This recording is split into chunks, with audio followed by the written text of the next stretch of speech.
अगर आपने हमारा ये चैनल उर्दू से सब्सक्राइब नहीं किया तो सब्सक्राइब कर लीजिए और साथ में लगे बेल आइकॉन को ऑन करना मत भूलिए। नाम है फारिया। फारिया नाम के मायने हैं खुशहाल खातून। नाम है जूबी। जूबी नाम के मायने हैं प्यार करने वाली और समझ बूझ रखने वाली।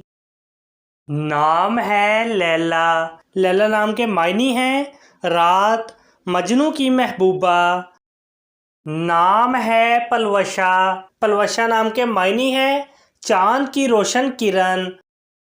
नाम है कस्वा। कस्वा नाम के मायने हैं मुबारक सवारी, आप सल्लल्लाहु अलैहि वसल्लम की ऊँटनी का नाम। अपने नाम का मीनिंग जानने के लिए कमेंट बॉक्स में लिखिए। चैनल को सब्सक्राइब कीजिए, वीडियो को लाइक और शेयर कीजिए। Thanks for watching.